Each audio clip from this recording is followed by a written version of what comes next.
Hi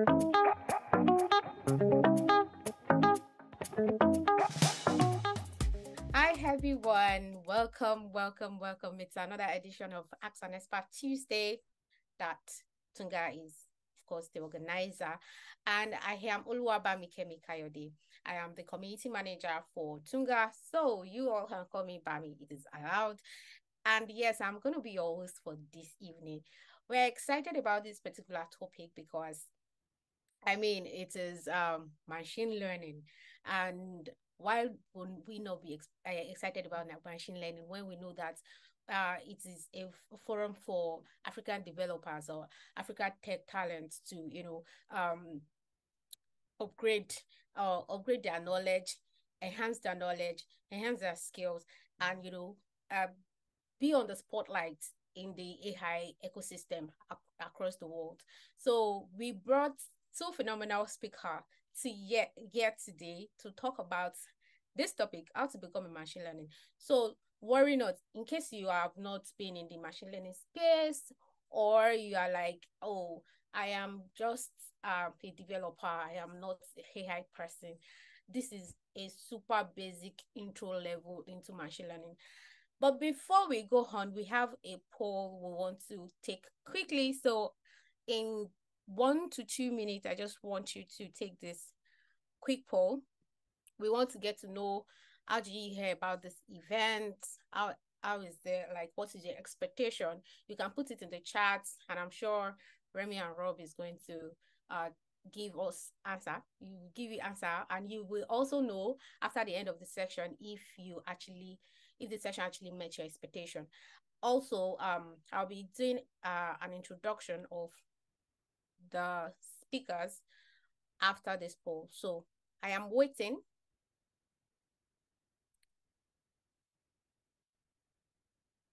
It's just a few questions. Yeah, please fill it in. It shouldn't take less than two minutes. Okay, so while you are all taking that, let me quickly introduce our phenomenal speakers today. So like I said, we have amazing folks in our midst. They are like the top notch in the AI and machine learning space. And they are here from Radix. So Tunga is collaborating with Radix to bring this event to you. And we have two folks, the machine learning engineers from Radix, that will be taking up this session. So the first person is Robbe. Robbe has a master's degree in information engineering technology from Grant University, where he gained experience in AI and machine learning. So you see that it's not small. It's like a lot, right? He actually like studied AI and machine learning. Robbe says that AI and machine learning are revolutionary tools that help us rethink and the way we solve problems today. And it cannot wait to transform the world together, right? With Radix, and it cannot even wait to share all those knowledge with us right now. While Rémy holds a postgraduate degree in artificial intelligence also, and has the background in game development, digital arts, entertainment at our University of Applied Science. After working for 4 years as a researcher on an intersection of AI and game technologies, he's eager to contribute to the world. And especially Radix's mission of developing AI solution that improve people's life. But what is like more important than an AI solution that actually improves people's life? And yes, we are here today for the both of them to share their knowledge with us, tell us more about how to get started as a machine learning engineer, especially as an African developer. So I'm going to take it over to you. You can do more introduction. You can let us know you more. Yeah. But before then, let's see the result of our poll. Okay. All right. Amazing. I can see. Okay, so we have quite intermediate folks. We have about 14 out of 55 as intermediate. So it is good. This is a great platform for us. And we have beginners, we have a little bit of expert. Okay, just one person as an expert.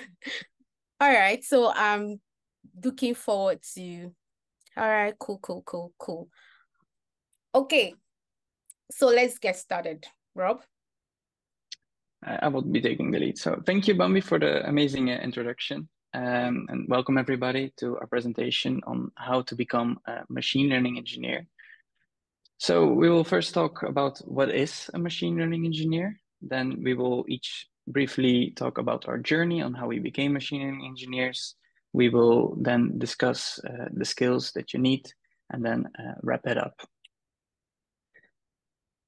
So first I'll talk a bit about Radix. We both work at Radix. Radix is an AI solutions provider, and we like to position ourselves as an AI partner for businesses on their AI journey.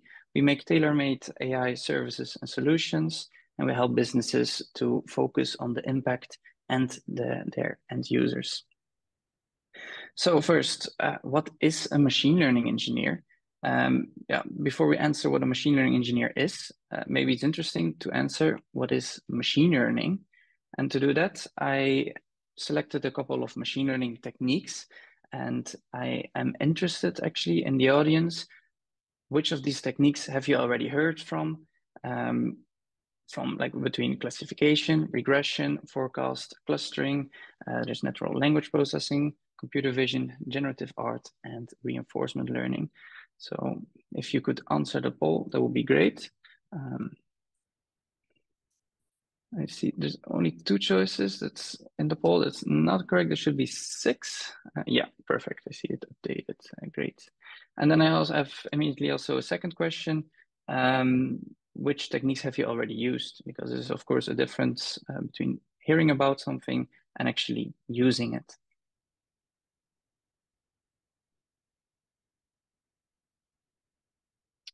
Yeah, of course, we do not have an option for none of them.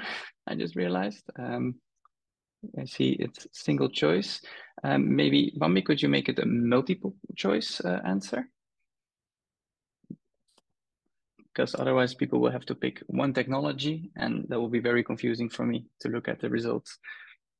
Oh, okay. So I think this thing is with Zoom. They can only pick one. Okay. All right. Okay. We will just live with that. But I immediately see that natural language processing is a popular one. And then yeah, I see classification and regression coming up second.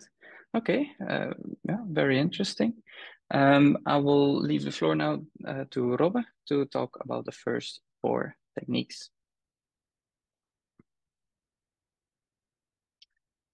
You're still muted. Thank you, Rémy. The first technique I will talk about is classification.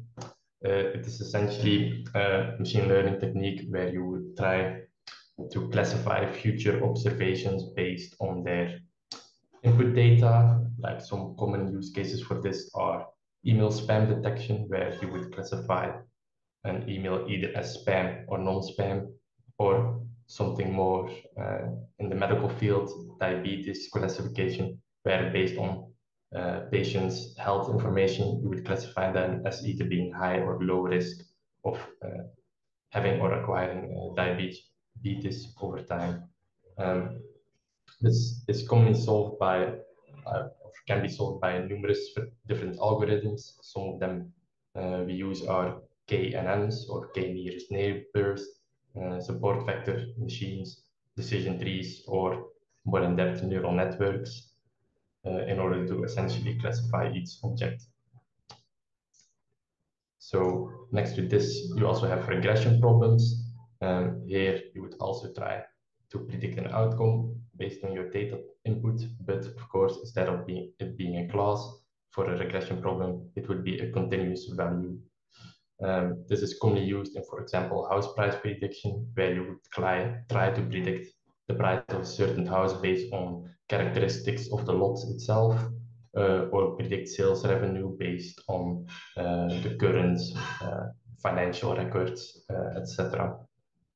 So here again, some common use techniques on how to solve these types of problems are linear regression, support vector regression, and also just like with classification, you also have your decision trees and neural networks, which are great algorithms in order to solve these type of problems. Then the next technique is time series forecasting. Here you would also, similarly to regression, would try to forecast a continuous value, but instead here you would focus on it being very influenced by historical like observations, let's say. Like a common example is weather forecasting, where the weather for the next couple of weeks, obviously the weather that it's now and yesterday, etc., will have a huge effect on what's coming on.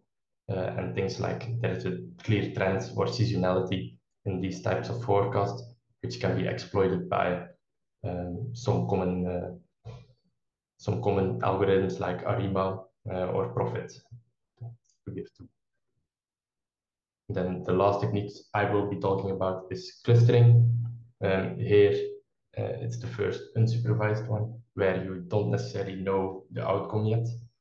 Here you would try to use an algorithm to just based on the input data and the aspects of your data itself, try to find groups that have common aspects. This is commonly used to document different types of, like to cluster different types of documents inside different topics, like it being a sports article, news article, and so on, or to segment customers into bins or groups so that you can address them more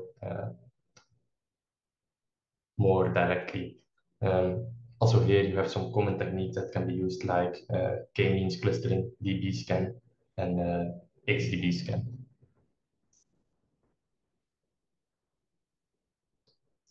And,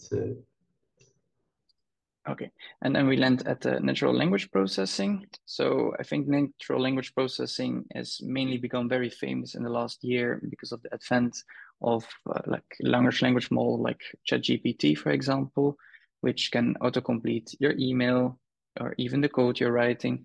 Just like traditional techniques, it can do traditional techniques, I mean machine translation. It can do translation between languages, but you can also have a conversation with it, with a whole history.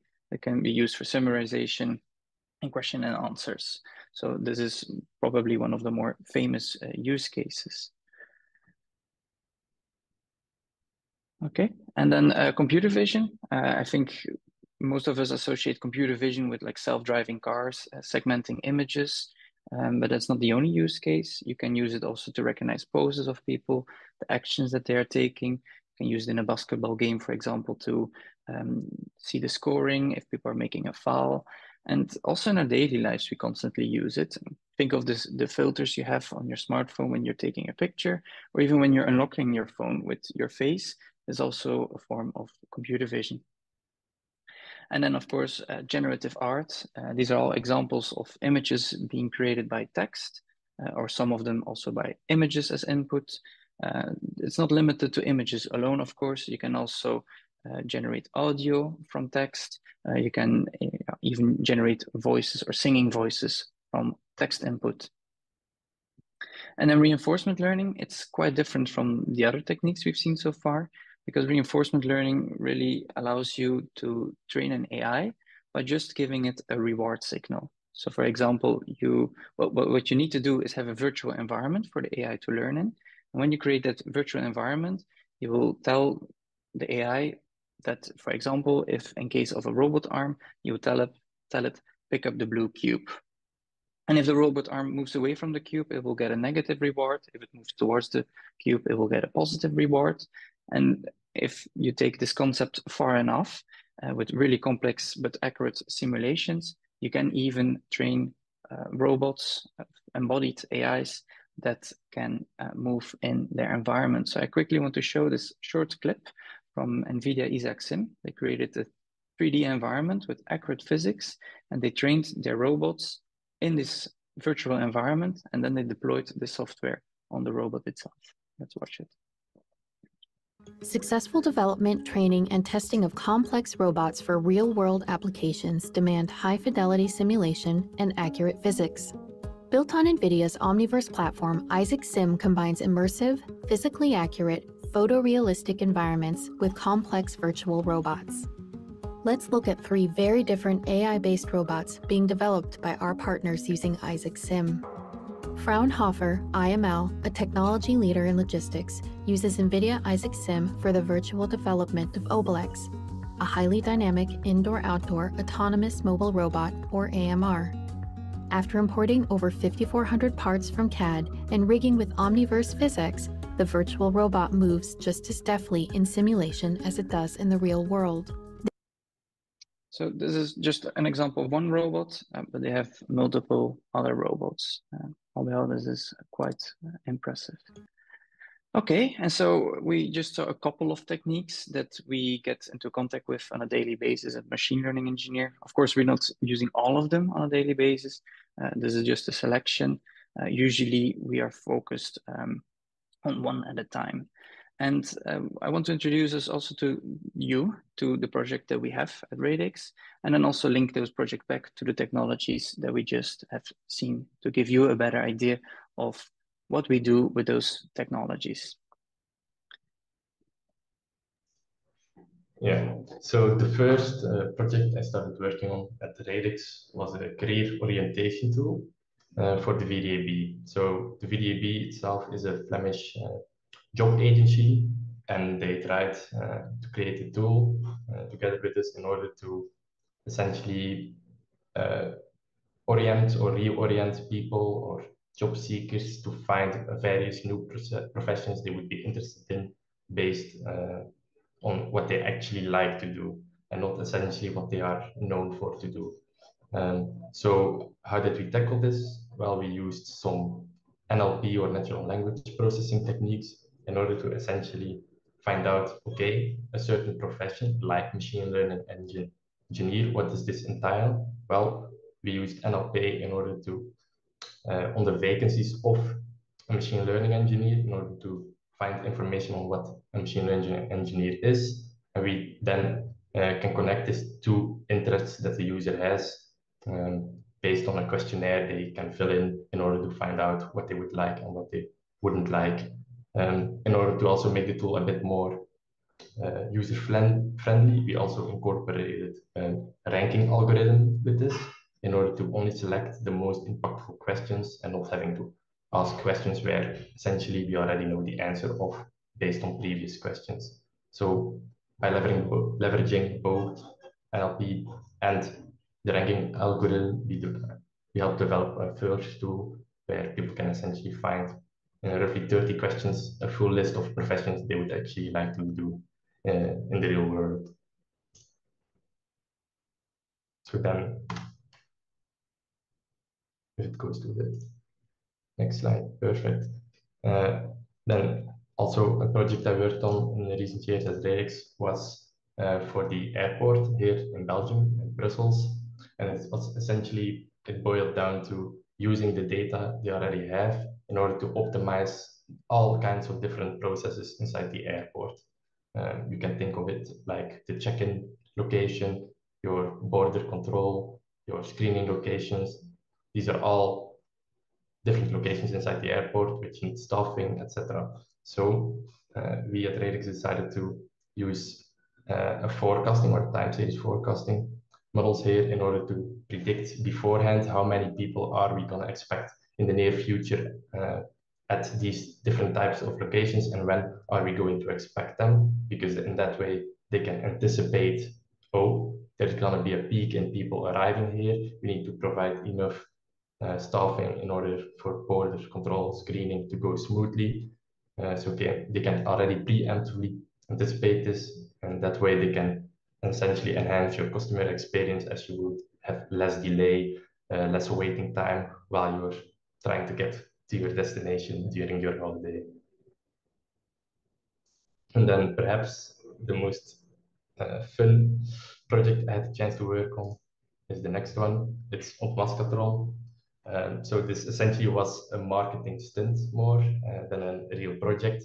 So to give some context, in Belgium and in some numerous other countries as well, there is a show called The Masked Singer, in which a bunch of local celebrities dress up in full body costumes, making them completely unrecognizable and impossible to identify. They go on stage and have a singing performance, and then it's to the audience and the jury of the show to essentially predict who the local celebrity is that is singing on stage. So what we decided to do is we would essentially create an AI in order to help solve this problem between quotes, as it's more a fun thing to do. So we have essentially used a pre-trained model from Nividia, which is trained on identifying or validating the speaker of an audio clip. That way we were able to compare the singing performances of the hidden figures and our celebrities we have here in Belgium to find a match and see, okay, this person singing is most likely this celebrity. Our model in the end identified 9 out of the 11 performers of the season, which was quite impressive.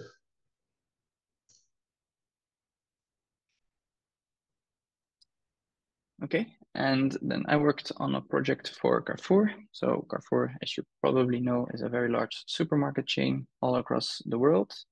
And the application that I specifically made was to help the employees of Carrefour to detect which products and which shelf labels, they're all electronic, by the way, these electronic shelf labels, which products are in the wrong locations.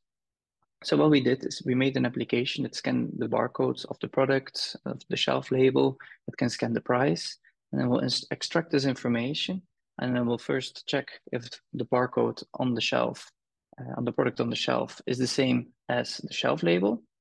If it's not, well, there's already something wrong, and we will send a signal to the internal database to update this specific electronic shelf label. How do we do this? Every label is marked also with a barcode. I marked it here in blue on the top right. And through this barcode, we know what the location is in the store and the shelf label gets updated. And then of course, yeah, we also check the price. So if the price is wrong or anything else is not matching, it will get updated automatically.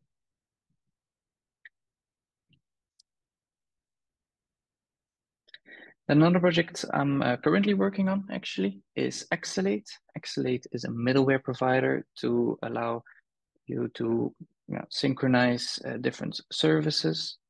I'm specifically working on Jira. So Jira is a to-do board. For those who do not know, it allows you to collaborate with a team, have a list of to-dos, in progress, code reviews, etc. So sometimes it happens that different teams or different companies want to work together, and then they want to synchronize their boards so that it reflects the same information. And to do that, Xcelate provides a tool, and you just have to click one button, and it will automatically generate the code in the background, and it will sync everything accordingly. But in some cases, the boards are very different, or there are just certain parts that you want to synchronize, but not everything, so such as attachments or like certain aspects, issues have to be renamed. In that case, it becomes much more complicated. And if you as an end user want to synchronize your board with some other person, if you're not technical, then it's really not an option to even get started with it. And even as a technical person, this is really not great. Learning another configuration, shifting to the documentation, expending your time just to synchronize your to-do list, basically. So what we did at Radix is Xcelate came to us and they asked us if we could create a large language model for the end user to interact with so that the code would automatically be generated. And so what we did is when a user has a certain request, he wants to synchronize his issues from platform A to platform B, then we add some context to that with a system prompt. We add the query, we add all kinds of information of the projects also to the large language model. And we then generate the required code. So there's 3 things we are generating. First is the chat answer, because the user no longer has to look at code. It can just chat and it can say, I want to synchronize these boards in this way. And on the other hand, we are generating the incoming configuration and the outgoing configuration, making the lives of the end users much easier. And then another project I worked on, which was actually quite fun, is for a company called The Tijd. In English, it's The Times. It's a financial newspaper. And they also have several podcasts. One of those is the Seven, I have to translate it to English. And what they do every morning at 7, they will give the 7 most important news bullet points for the listeners. Now they also have another podcast in parallel called the Ionoten. It's obviously about AI. Both podcasts are in Dutch, so unfortunately I cannot recommend them to you. But what they wanted to do there, they wanted to experiment whether people are able to distinguish a real voice from a fake voice, a robot voice. And so they came to us and they asked us, hey, Radix, can you create a robot version of our host, Bert? And yes, we did. We created RoboBert. I spent 2 weeks, more or less, training RoboBert. As you might know, in English, there's the service called 11 Labs, which easily allows you to duplicate your voice.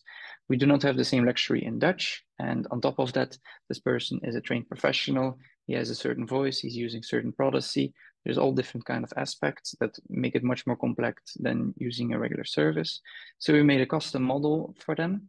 And actually, we delivered one of the 7 news items with the robot voice. And then they did an analysis in their other podcast, the Ionota again, and they figured out actually that most people did not hear the difference.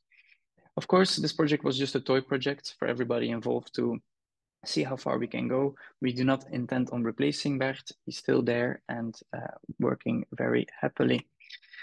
Okay, so moving on to our journey. So Mami already introduced ourselves, but yeah, it might be interesting anyway to hear how we got here.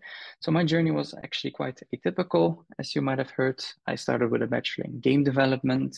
So that absolutely has nothing to do with AI. Then I decided to do a linking program to a master in information engineering technology. But still at that point, I didn't know anything about AI. And then I moved back to the university where I started my game development because I still like game development, and I started doing research in game technologies. And because of my interest for AI, I started doing the intersection, starting to research projects that were more AI related. Because of my interest, I also took up a postgraduate, applied artificial intelligence in parallel with my work. And it took me 1 year, 1.5, and I became more and more focused on AI. And at the end of the 4-year research in the university, I decided, okay, let's move on. And I decided to start working as a machine learning engineer at Radix earlier this year. Yes, my journey is a bit more linear. I started out as a bachelor in science and in engineering technology, and essentially, as soon as I had the first touch of machine learning and AI, I already knew quite early on this is something I would want to pursue, this is something I want to grow in, and this is something that I want to do as a job later on. So from that point on, and during my master, I started looking into AI, machine learning, algorithms, etc. Started out some toy projects in different domains. Let's see, can I do something with computer vision to make it a bit fun and also to get some experience in there? Same with NLP, etc. So by the time I finished my master's degree, I would be ready to pursue a career in AI, which I essentially found at Radix, where I have been working for the past 2.5 years. So what are some of the skills that help you essentially become a machine learning engineer? It's a mix of 2 types of things, mainly your technical skills and your business skills.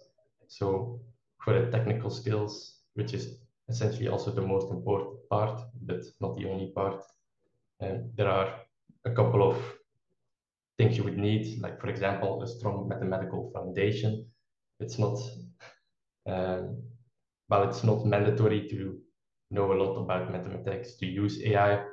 Having a foundation there really does help because most of the algorithms itself are grounded in linear algebra, calculus, etc.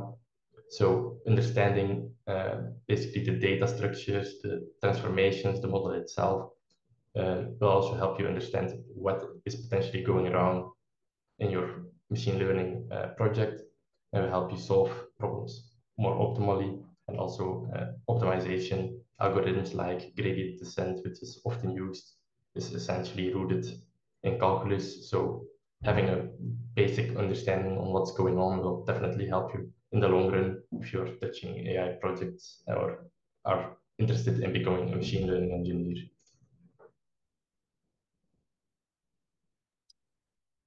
Okay, and then moving on to the programming skills, and you already see the huge icon there in the corner. There's one programming language that I think everybody should know as a machine learning engineer, and it's Python. Why Python? There's so many packages that are built around it. Like one of the most important ones, like SpaCy, for example, TensorFlow, PyTorch. These are important tools that you will need for machine learning. Also Streamlit for visualization. There's so much already done there that it would not make sense to start in another language coding from scratch.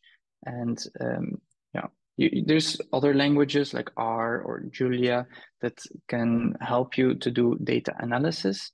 But for a machine learning engineer, it's really Python that you need. And of course, it helps to know a bit about SQL, Bash, etc. But it's not completely required.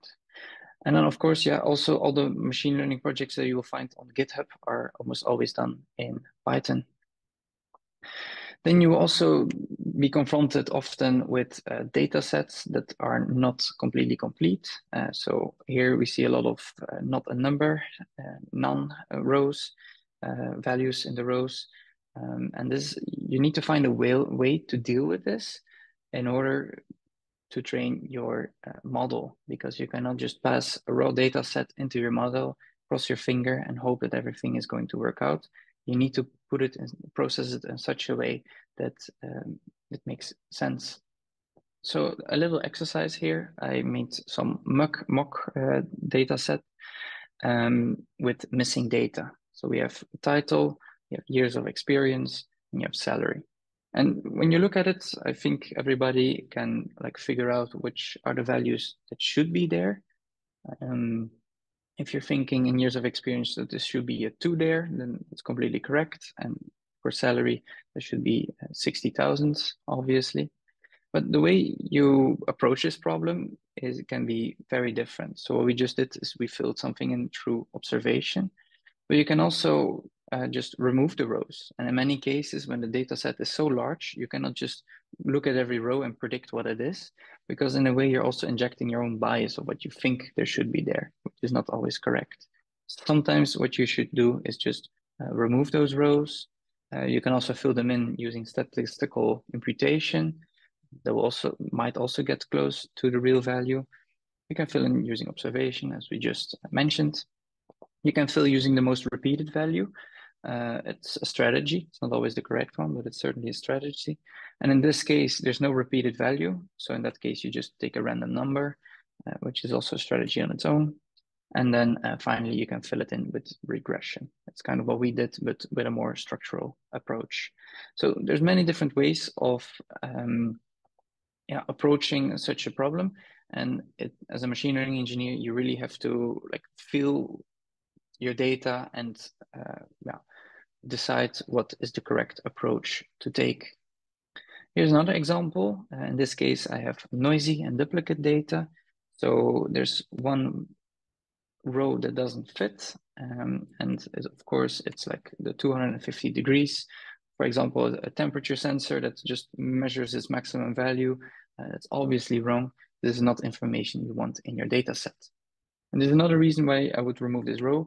It's not just the temperature, but also the time is incorrect. We are looking at a scale of 1 hour. We do not want to have data with a higher resolution. It just pollutes the data set, and we want to keep it at a certain regular interval. So yeah, to go quickly through the data set processing pipeline. First, you do some data set profiling, so you visualize it, you get a feel for your data, then you move on and you clean it, and just the examples we just saw. And then you can further reduce your data. So for example, when we come back here, imagine I want to create a model that can predict the temperature it will be in 1 hour. Well, I don't need the location because I'm here already. The fields are always the same. I don't want to predict it for another country. I just want to know what the temperature is going to be here in Brussels, in Belgium. So it doesn't make sense to include that into the data set. So that's also something you can remove. The next step is data transformation. I will not go too much into detail, but it's usually a good idea to normalize your values, to snap them between 0 and 1. Otherwise, you might have issues with exploding gradients, but that's out of the scope of this talk. Then you can further enrich your data. Imagine you want to predict how many people are going to take the train to the coast on the weekend. Well, just having that information is a bit sparse. You want to have more information. Maybe the weather forecasting can help. If you know that in the weekend it will be super sunny, then probably more people will go to the sea. If it's going to be raining and storm, well, nobody will go there to the coast. So you can also use different data sources, combine them together, and really think about how to make an accurate prediction of what you want to know. And then finally, you have your data validation. And moving on to machine learning algorithms. So we already saw one that was reinforcement learning. There's two other ones, supervised learning and unsupervised learning. I will explain them in a high-level way. So when you use unsupervised learning, you basically have a collection of data that's not labeled. It can be DNA sequences, it can be whatever. And you just use the raw data, use some sort of algorithm to interpret the data, to process it, and then to cluster and categorize it. In 95% of the use cases, you're actually using supervised learning. Usually you know what the label is, and you're gonna train a model with these labels. So you're gonna tell the model, okay, this is a tomato, this is a carrot, this is a bell pepper, and you're gonna train a final model. And with this model, you can then input some test data, and it will give you the predictions. And to put them next to each other, so again, unsupervised learning, imagine that all these dots are different songs, and you want to categorize them by the different style, the different genre that they are in, based on some sort of variables. With unsupervised learning, you do not know what the genre is, so you're just going to plot them and then use some kind of machine learning technique, clustering, to cluster the data together.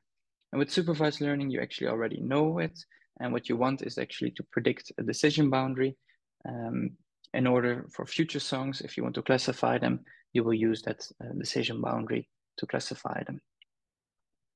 Okay, then moving on to deep learning, which is a subset from machine learning. With deep learning, it's quite a contrast with what we've seen before. So in traditional machine learning, we have this feature engineering. You're going to have this traditional ML model, like for example, the decision boundary we just saw, and then you have your outputs. With deep learning, it's a much more hands-off approach. You prepare your data set in such a way that you have your input and your output. You give it to your deep neural network, and then it will provide you with the output that you want.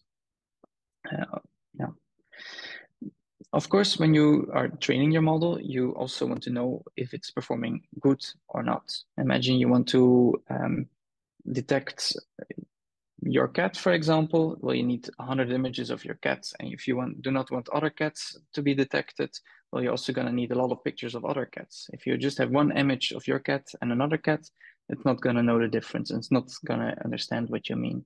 So ideally, you have hundreds of images. And what you then do with those hundreds of images, you take most of it, so about 70, 80% for training, and then you leave a little bit aside for testing. And you can split it up further for validation as well.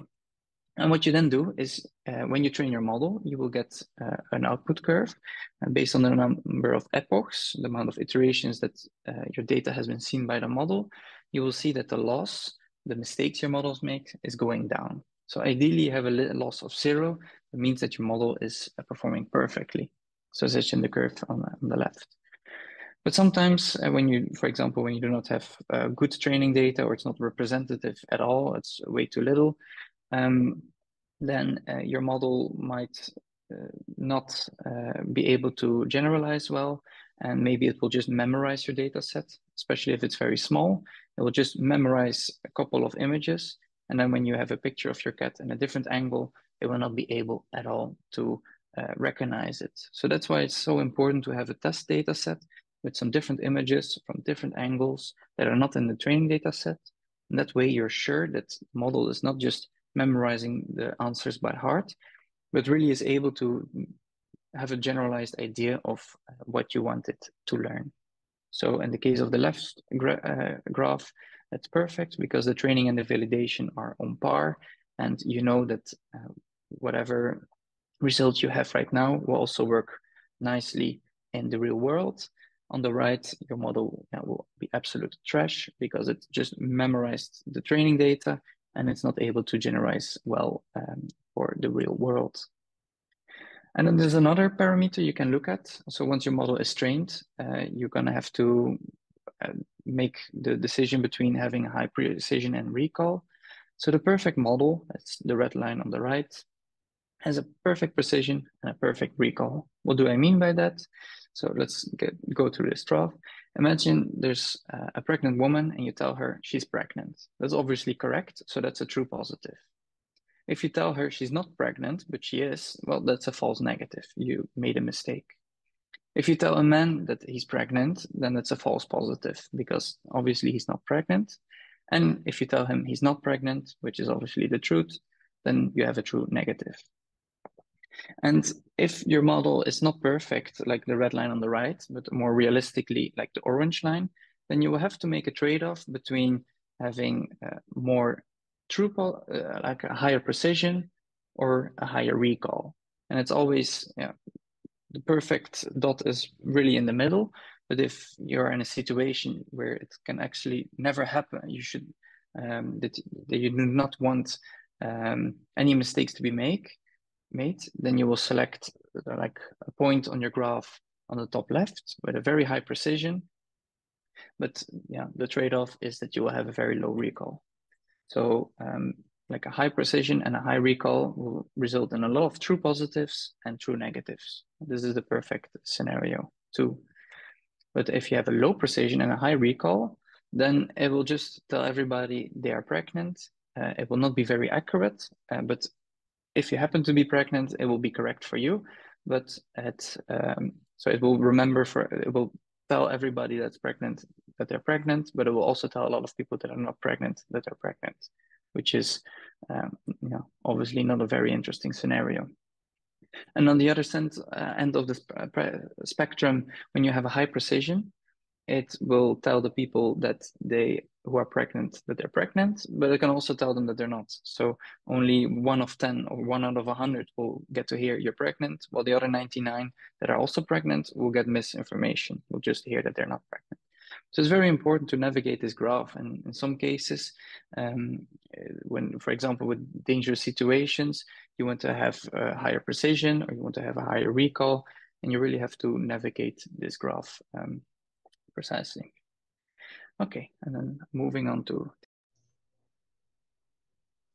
Yeah, so next up is data visualization, also an important technique to have as a machine learning engineer, as it helps you better understand your data, it helps you better understand your results, and in the end, helps you become a machine learning engineer. So some common tools I use for this, mainly if it's to get some insights into the data and the results, I would use a tool like Matplotlib or Seaborn to get some information out of it. Or if I want to present something to a client, for example, or visualize something nicely, show the output in a colorful way, I would use a tool like Tableau or Streamlit in order to help me achieve that goal. So in this way, you can visualize both to yourself and to others how your model is essentially doing. So next to that, once you have actually a model, you will most likely also want to deploy it so it can be used in a real world scenario. So For this, you have platforms like Google Cloud, Microsoft Azure, and AWS in order to basically offer a service like AWS SageMaker is a tool often used to deploy trained machine learning models for large-scale predictions. Then big data technologies, I will briefly go over this, as this only becomes applicable once you are using petabytes of data of millions of users. Most people won't need this essentially, but once it happens, you do need it. So tools like PySpark and Hadoop help you manage this data storage, the data pre-processing, and helps you manage your data overall in a much more efficient way once it reaches big amounts of volume. And then perhaps the last tool a machine learning engineer would need is version control and collaboration. Most of the time, you won't be the only one working on a project. So getting acquainted with tools like Git and platforms like GitHub or GitLab are essential in order to have a nice solution and something you're essentially able to track changes to the source code, which makes it much more easy to figure out when a bug was introduced or when a feature was added to the solution. But next to this, it also helps with collaboration, as it essentially also makes it possible to add a linting, for example. And linting are essentially good coding habits you essentially enforce upon the user. So then instead of just writing a function, doesn't tell no one, you're not telling anyone what it does, and you just ship it off. It would enforce you to write some documentation on what is the function doing, what is the input, what is the output, what does it look like, etc., in order to enforce good code quality habits that will help your colleagues work on the same project. So those were the main technical skills one would need. So we can immediately go over into some of the business skills, which are also a nice have if you need, if you're wanting to become a machine learning engineer. Okay, so it's very important that you have a clear idea of the impact you're going to achieve. Like, so you want to ask not only questions to the company, but also to the end users. You want to make sure that everybody is involved. You want to know what they want to achieve, if it's really what they want to achieve, and understand your client as good as possible. And while doing this, it's also important to network. Believe it or not, networking can lend you a lot of different opportunities. I met Radix through networking myself, but also going to your client, it's important to understand their needs and ask them where you can provide value. And because of that, maybe another project can happen, or you will get to know somebody else who also needs some project. Yeah. And so essentially something you would also need to do is identify your key performance indicators. But essentially what it boils down to is you having a discussion with the client in order to figure out quantitatively how one would measure success of a project, or on the other hand, failure of a project. So here it's ideal that you sit together before the project even starts in order to find out, okay, in order to find a solution, create a solution of your problem, what would it need to do? Does it need to run fast, work fast, have an output every hour, for example? Or does it can take a lot longer for an output, but the output has to be very accurate. It can't make mistakes, etc.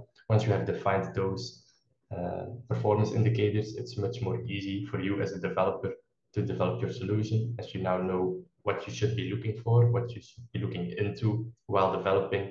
And it's also something you can reuse once you're done developing, because you can show it to the business or the client themselves. At the start, these were the things you deemed important, and this is how we're doing on those measurements. So it's essentially makes it a lot easier to communicate what you did and how you achieved it.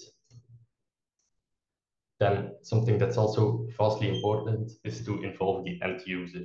So this means that you would get as much feedback from the user that's going to use your model or going to use the output of it as early on as possible. So at Radix, we, for example, apply the skateboard approach, which is instead of fully developing a project A to Z, one would develop a prototype which kind of does the job, not in the best way possible, but it does the job. But by delivering that, you can already get feedback on what you are doing and how it's tackling. It's also for the client a lot easier to interpret what is going on. They are not waiting months for a solution that maybe ends up not fulfilling all their needs, but they have immediate visual, and they will immediately see things that are working, things that are not working, so that in the end, while you're iterating through your solution and making it better every turn, you collect the feedback, and in the end, you will end up with a solution that both that essentially solves the job without any issue. Okay, and then I have some extra tips. I think as a machine learning engineer, it's also very important to be constantly on top of the news, what's going on. So I would really recommend to subscribe to some interesting newsletters. These are just a couple that I have subscribed to myself. And this way, even if you're not actively doing something with machine learning, but you still have interest, there's always something every week. There's something coming in, and you're constantly reminded of perhaps your passion, machine learning. Then another tip I would have is do not bookmark like 100 different courses just to collect dust somewhere. Find an interesting course and stick with it. One interesting course, for example, is Machine Learning Mastery. When I just started myself, I used neural networks from scratch. I even bought the book. It's a huge book.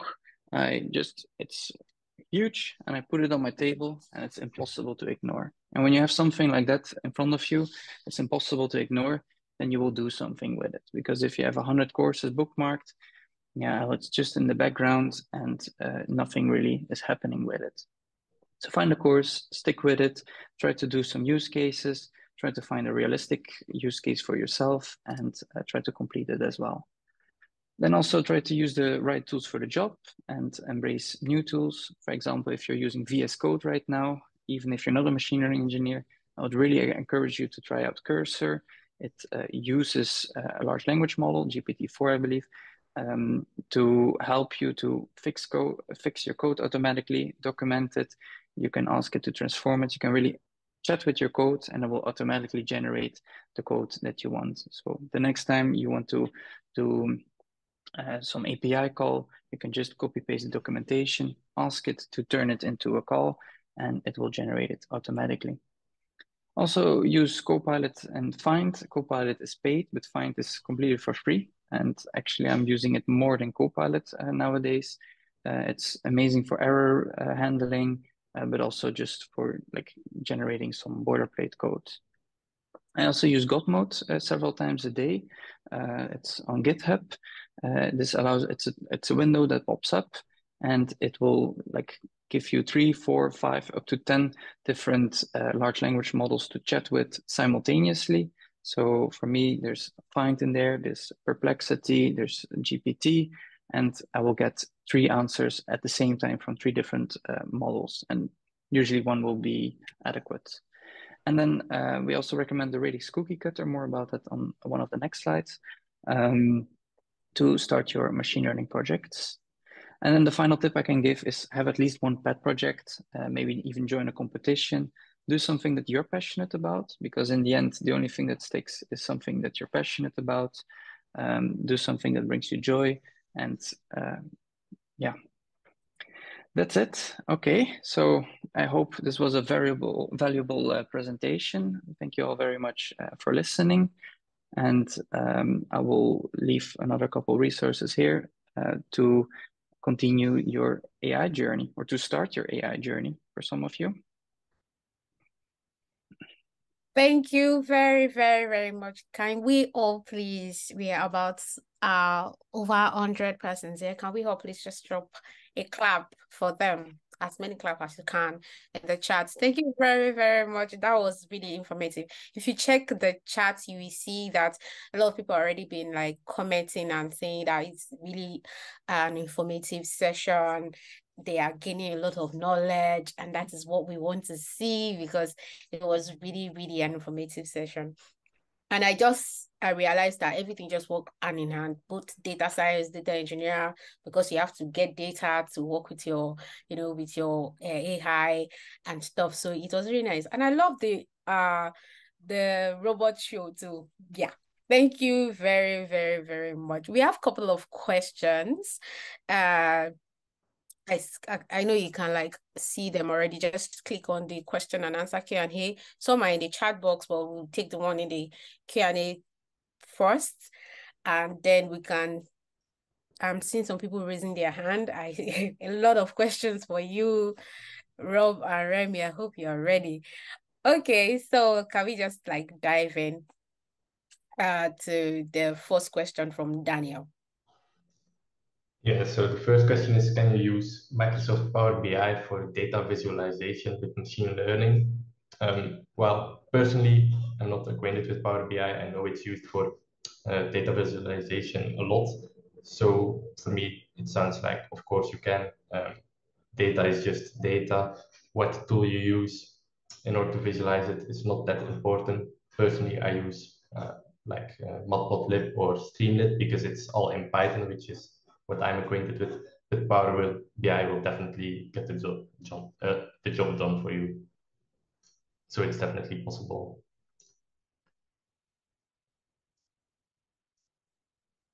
Okay, so who is taking the next question from John? I already clicked on another one, but I will also answer the one of John. Sorry.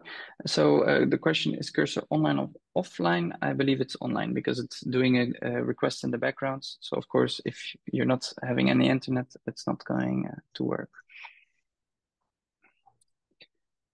And then for John, so the question is, where is it possible to train an AI model to work with a large language model like Palm AI or GPT? Well, it's certainly possible to chain different models.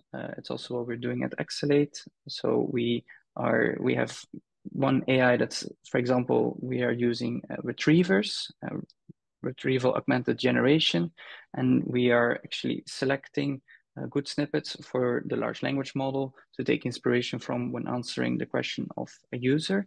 And so we are combining two different models basically in order to get an actual the most accurate answer possible. I hope that more or less answered your question. I will answer another one, and then I will give it back to Robbe.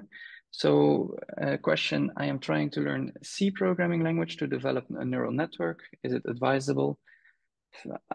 I know C, and I would say no. I would definitely not do that unless you're really pressed for speed. It's much better to use Python. There's a lot of tutorials. There's a lot of packages available. It's going to make your life much, much easier. All right. So the next question, since you said most of the use cases are in supervised learning, is it the case that you mostly deal with data in databases in SQL? And as a machine learning engineer, do you personally clean and validate the data, or does the data engineer do that? It depends from project to project. If there is clean data already available because the client itself has a data engineer, of course, we can use that. Great, it simplifies your job a lot. But in reality, most of the time, data doesn't come clean, doesn't come in a nice database or a very clean SQL. Most of the time, it's a bit noisy, and we need to essentially view what is there and clean and validate it ourselves. But if there's a data engineer available to do that for us, I'm more than happy. So next question, what should I start with, learning hardware or software in machine learning? It depends a bit on your passion. I think most of the jobs available would be in software, of course. but developing hardware specifically for machine learning is also not out of the question. I think recently a new player came on the market with GPU tailor-made for machine learning to speed up essentially the process. So it's essentially what you would like to achieve out of it, right? If you're into hardware, go that route. If you're into software, it's the go-to route for machine learning and actually training a model.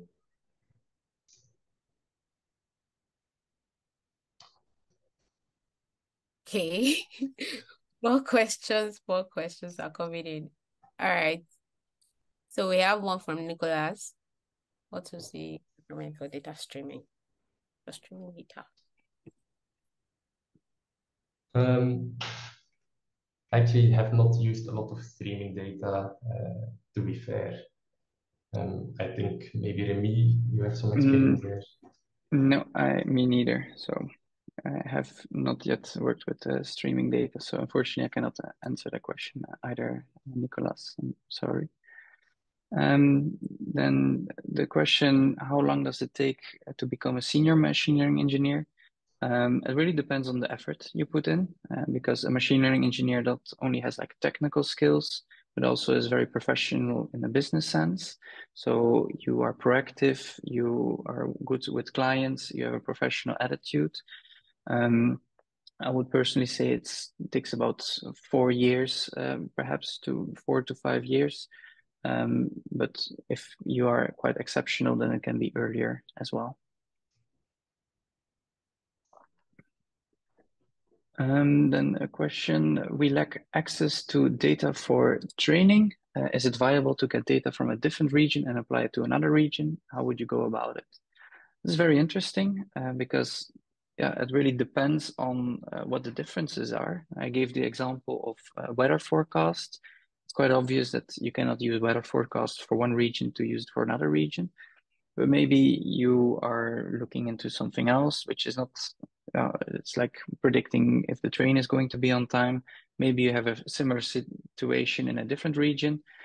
In that case, it might be interesting. So it really depends on the data, and it's important for you to look at the data, see if the same patterns are happening, but also be aware that selecting data that's not 100% representative of what you want to achieve is, it might produce results that look credible, but are not really credible. So I would be very careful with that. But much depends on the specifics. All right, maybe I'll do the next one. Learned machine learning models are now being automated like AWS. Now can be used for machine learning. You feed your data in and it helps you do machine learning and all. Is it right? You're not wrong. I think some things have already evolved into the state where you essentially only would need some data that you feed into a model to get your output. I think the biggest example is ChatGPT being available for almost everyone, or for text-to-speech problems, especially for common languages like English. It's very easy to clone your voice or a voice in English with minimal amounts of data. However, if you're looking into using AI as a real solution, most of the problems are a bit niche and are not very common. So if as soon as you need it more tailor-made for a project, let's say you want to classify food in order to pre-process the food going into a machine, for example, while it's possible to perhaps maybe there is something out there that would do this out of the box, most likely than not, it will not work that well in your case, as it's not used to seeing the fruit and vegetables the machine is seeing. So creating your own model or training your own model on specific data you gathered for the actual use case will most likely result in a better solution in the end. Yeah, Hi, everyone. Just before you proceed, Rob and Rémy, yeah, because we're sort of looking at the time, yeah, and more questions just keep coming in. Yeah, I just quickly want to mention we might not be able to take all questions, but it's a good thing that you want to like check out the resources showing on your screen. Yeah, it would be a good place for you to get more information. As well, you can follow the company they both work for. You can follow Radix on LinkedIn. You get a lot of updates and learnings around machine learning and AI. I'll put the link to the company LinkedIn, of course. Also, I think Bami has some information about what we'll be doing concerning AI, we should be sharing.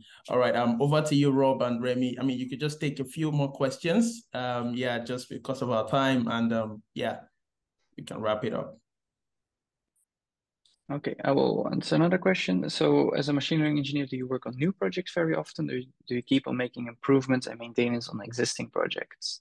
So in my case, I have worked mainly on new projects. So I have not worked on maintaining existing projects. We do have AI support engineers for that who can maintain projects. So I personally work on new projects. I know that maybe for Robbe, he's working already a bit longer on some projects, but for me, my projects until now have lasted anywhere between a month to 3-4 months for now. I think for me, it's kind of the opposite, as most of the projects I worked on have been kind of a big scope as well. So I have been from A to Z essentially started there and now in a maintainer role, maintaining the solution for, I think for like, for example, the VDAB tool, I've been working on it for 2 years, let's say, but not full time anymore. Now it's more of a support role. If it's something goes wrong, if something breaks, I'll take the time to look into it, but no further developments anymore there, because with AI, it's also hard to know when to stop essentially, because once you're finished, you can always try to improve it, but at some point you need to evaluate, is the time I'm going to spend on this to improve it even further worth it in the end? Or would it be more interesting to perhaps do another project, start something new?